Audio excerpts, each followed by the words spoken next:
부활의 주님께서 주시는 회복의 은혜가 여러분의 인생과 가정과 생업과 신앙과 사명 위에 충만하기를 축원합니다. 예수님께서 십자가에서 죽으심으로 우리의 죄가 용서를 받았습니다. 예수님께서 사흘 만에 부활하심을 통해서 하나님이 세워놓으신 구원 계획이 예수님께서 생전에 말씀하셨던 모든 구원에 관계된 내용이 사실이라는 것이 증명이 됐습니다. 그래서 우리는 십자가 때문에 죄 용서를 받고 또 부활 때문에 영생 얻었다는 것을 확신하며 살게 되었습니다. 그래서 십자가와 부활이 중요하고 믿음의 내용입니다. 그래서 우리가 고난주간을 보내고 부활절을 보내면서 정말 내 죄가 용서함을 받고 내가 영생을 얻었다는 것에 대해서 다시 한번 마음속에 확인하고 또 감사하는 마음을 갖고 또 결단하면 그런 마음을 갖고 또 새롭게 또 이 봄과 더불어서 인생을 힘차게 출발해야 되는 것입니다. 우리가 이렇게 엄청난 축복을 받았는데요, 그럼에도 불구하고 우리는 여전히 전쟁터 가운데 있습니다. 우리 신앙인들 구원받은 자들에게 있어서 인생에 끊임없이 도전해 오고 치러야 되는 싸움이 세 가지가 있는데요, 그 첫 번째는 자기와의 싸움입니다. 두 번째는 세상과의 싸움이고요, 세 번째는 악한 세력들과의 싸움입니다. 근데 이 모든 세 가지 싸움이 다 죄와 관련이 있는 싸움입니다. 우리가 예수님의 십자가 구속의 은총을 믿음을 통해서 죄에서 해방이 됐습니다. 종노릇하지 않아도 됩니다. 그리고 죄의 형벌에서 면죄를 받고 자유함을 얻었습니다. 그런데 여전히 우리들에게는 옛사람의 속성이 남아있는 것입니다. 그 죄는 끊임없이 지금도 우리를 지배하려 하고 우리를 넘어뜨리려 하는 공격들이 계속되고 있습니다. 사도 바울은 로마서 7장 19절에서 이렇게 하소연합니다. 내가 원하는 바 선은 행하지 아니하고 도리어 원하지 아니하는 바 악을 행하는도다. 선하게 살려고 하는데 안 된다는 것입니다. 마음은 굴뚝 같은데 넘어진다는 것입니다. 그래서 이 속에서 죄를 이기지 못하는 그러한 일들이 비일비재하게 일어난다는 것이죠. 자기와의 싸움에서 정말 자기의 옛사람의 속성이 고개를 들고 일어날 때 그것들을 차단하지 못하고 그것들을 억압하지 못하면 죄와의 싸움에서 무너지기 십상이라는 것입니다. 내적으로 무너지면 외적인 공격 앞에는 더더욱 설 수 없는 것입니다. 세상은 끊임없이 부정적으로 변해갑니다. 세상이 좋아질 것 같다고 미래가 역사가 밝다라고 한동안 주장했던 그런 사상의 흐름들이 있었지만 지금 전부 다 포기했습니다. 어둠의 세력들이 더욱더 깊어져 가고요, 죄는 정말 옛날에 비교하면 상상도 할 수 없는 그런 일들이 죄의 모습으로 나타나고 있기 때문에 이 세상은 정말 어둠과 죄로 다 점철되어 가고 있고 물들어져 가고 있다고도 과언이 아닙니다. 근데 그 세상이 우리 신앙인들을 향해서 같은 생각을 갖고 살자고 유혹합니다. 같은 가치관을 갖고 살자고 유혹하고 서로 손잡고 결탁해서 살자고 끊임없이 유혹을 합니다. 교회 밖을 나가서 세상을 바라볼 때 우리의 눈에 보이고 우리의 귀에 들려오고 우리가 몸소 겪는 그런 모든 일들이 얼마나 많이 죄와 결탁되어 있는지 모릅니다. 그런 것들을 우리가 잘 막아내지 못하면 자신도 모르는 사이에 세상에 동화되고 또 죄를 짓는 것들에 대해서 어떤 두려움도 없어지고 나중에는 죄가 죄인지도 모르고 그냥 세상 속에 편승해서 그렇게 살아가게 될 때 세상의 싸움에서 질 수밖에 없고, 그러면 제대로 된 신앙생활을 할 수 없고 또 하나님 기뻐하시는 인생을 만들어갈 수 없게 되는 것입니다. 그래서 요한일서 2장 15절에는 이 세상이나 세상에 있는 것들을 사랑하지 말라 이렇게 강력하게 권고하고 있습니다.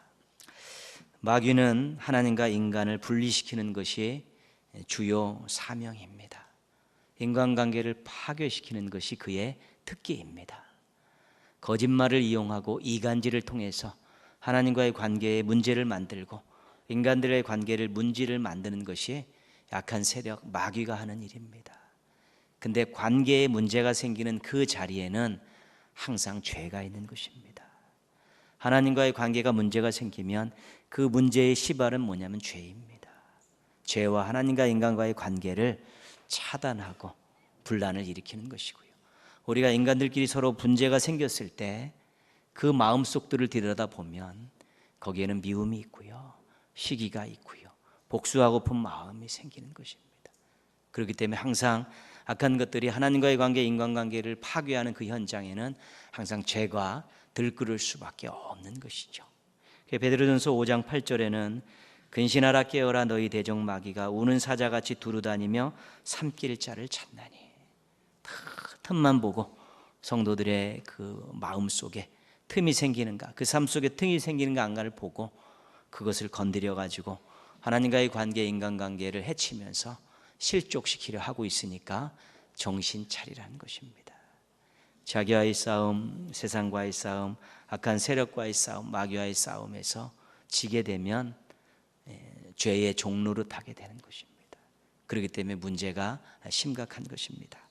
오늘 말씀은 죄와 관련된 이 세 가지 싸움에서 이기는 방법을 우리들에게 가르쳐주고 있습니다. 12절 말씀 보시면요, 이렇게 되어 있습니다. 그러므로 너희는 죄가 너희 죽을 몸을 뭐하지 못하게 해요? 지배하지 못하게 하라. 죄가 너희 죽을 몸을 지배하지 못하게 하라. 이미 예수 그리스도께서 사망 권세를 깨뜨리고 죄를 다 속량해 주셔서 우리가 죄에서 해방되었기 때문에 종로를 할 필요가 없는 것입니다. 신앙만 정상적으로 가지고 있으면 종로를 타지 않는데 이것이 흔들리게 되면 죄에게 종로를 타게 된다는 것이죠. 그러니까 죄의 지배를 받지 마라 그러면서 두 가지를 말씀해 주고 있습니다. 첫 번째는 뭐냐면 14절 말씀 보시면요, 죄가 너희를 주장하지 못하리니 이는 너희가 법 아래에 있지 아니하고 어디에 있다고요? 은혜 아래에 있다는 것이죠. 우리가 이미 예수 그리스도를 믿는 순간에 우리는 은혜 안에 살고 있습니다. 이 은혜 안에서 우리가 충만함을 경험하게 될 때 우리가 이 세 가지 싸움에서 이길 수 있다는 것입니다.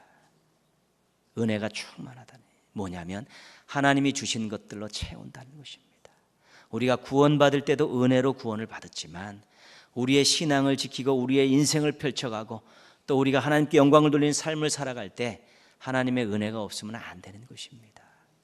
그래서 은혜를 사모하고 하나님께 간구해서 은혜가 충만한 그 현장에는 우리가 용기 백배할 수 있고요, 하나님의 능력이 임하게 되고요, 하나님의 도우심이 있기 때문에 넉넉히 이길 수 있는 것입니다. 마음이 냉랭합니다. 가슴이 답답하고요, 이 마음에 광야같이 찬바람이 쌩쌩 불면 절대로 이 싸움에서 이길 수 없습니다.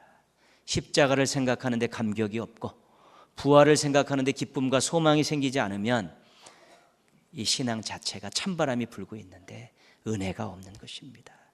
십자가에 나의 죄를 사하시고 부활을 통해 나에게 영생의 확신을 주신 이 감격적인 이러한 충만함이 이 속에 없을 때, 은혜가 없을 때 찬바람 나고 쌩쌩 불고 냉랭한 가슴 안고 우리가 절대로 이 싸움에서 승리할 수 없기 때문에 은혜 아래에 있다는 거 기억하면서 은혜를 간구하고 주님께 부르짖어서 은혜 충만하라, 하나님의 것으로 채워라. 그러면 죄에게 지배받지 않고 정말 이 싸움에서 승리자로 설 수 있을 것이라는 것이 하나님께서 주시는 첫 번째 말씀입니다. 두 번째는요, 방향과 의지가 있어야 된다는 것입니다. 13절 말씀입니다. 같이 한번 읽겠습니다. 또한 너희 지체를 불의의 무기로 죄에게 내주지 말고 오직 너희 자신을 죽은 자 가운데서 다시 살아난 자 같이 하나님께 드리며 너희 지체를 의의 무기로 하나님께 드리라. 아멘. 하나님께 드리라는 것이죠, 우리의 지체를. 근데 죄에게 주느냐 하나님께 드리느냐가 중요하다는 것이죠. 우리는 원래 방향이 이 죄로 이렇게 방향이 되어져 있습니다. 그래서 아무것도 안 하고 있으면 그냥 죄로 이렇게 방향이 들여지게 되어 있습니다. 그러나 우리가 믿음을 가지고 의지를 가지고 하나님 앞에 쓰겠다고 하면 우리가 하나님 앞에 방향을 잡을 수가 있는 것입니다. 그리고 우리 지체가 몸뿐만 아니라 우리의 인생과 우리의 모든 것, 우리의 재능을 다 하나님께 의로운 무기로 하나님 영광을 위해 사용하시라고 드리려는 그런 의지를 가지고 드리면 하나님께서 기뻐 받으신다는 것입니다. 근데 아무런 노력도 없이 아무런 감격도 없이 그냥 그렇게 하루하루 살아가게 되면 방향이 죄로 이렇게 들여지고 죄에게 자신의 모든 것들을 바치면서 나를 좀 지배해 주십시오 그렇게 갖다 바치는 꼴밖에 안 된다는 것입니다. 그래서 내 방향이 죄로 있는 세상으로 방향이 되어 있냐 하나님께 방향으로 되어 있나를 분명히 해서 하나님께 방향을 잡고 나의 인생과 나에게 주신 모든 것들을 하나님의 영광을 위한 의의 무기로 하나님 앞에 드리려는 그러한 결단이 있을 때 죄가 범접지 못하고 이 싸움에서 승리할 수 있다는 것입니다.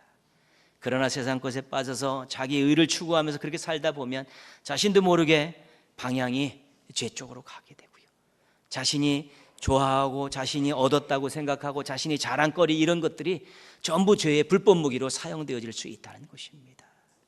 그래서 하나님께 방향 주어지고 하나님께 모든 것들을 의의 무기로 드리는 그곳에는 죄가 범접할 수 없는 것입니다. 영적 싸움에서 승리할 수밖에 없기 때문에 그 인생이 복된 인생이고 하나님께 영광 돌리는 아름다운 인생이 되어질 수 있다는 것입니다. 예수 그리스도의 십자가 구속의 은총으로 부활로 구원받은 감격을 가지고 있으면 이제는 죄와의 싸움에서, 세상과의 싸움에서, 자기와의 싸움에서, 악한 세력과의 싸움에서 당당히 승리하며 나가라는 것입니다. 사모함으로 간절함으로 부르짖어 은혜 충만하고 또 항상 하나님께 방향을 주어드리고 하나님께 자신의 모든 것들을 드리며 의의 무기로 사용해 달라고 드릴 때 정말로 이 싸움에서 승리할 수 있는, 승리의 계가를 부를 수 있는 멋진 신앙이 될 수 있고 그 인생이 값진 인생이 될 수 있고 하나님 기뻐하시고 자신도 행복할 수 있는 인생이 되어질 수 있다는 것입니다. 2016년 부활주의를 맞이해서 죄에 대해서 잘 정리하고 처리하시길 바랍니다. 죄를 미워하겠다고, 죄를 멀리하겠다고, 죄와 싸워 이기겠다라는 그런 의지를 가지고 다시 십자가를 붙들고 부활의 소망을 가지고 은혜 충만한 가운데 하나님을 향해 방향을 지어지고 자신의 모든 것들을 의의 무기로 드려서 이제는 정말 승리의 계가를 부르고 세상을 향해 당당하고 하나님께 영광 돌리고 자신도 행복하게 살아가는 멋진 성도들 되시기를 주님의 이름으로 축원합니다. 예.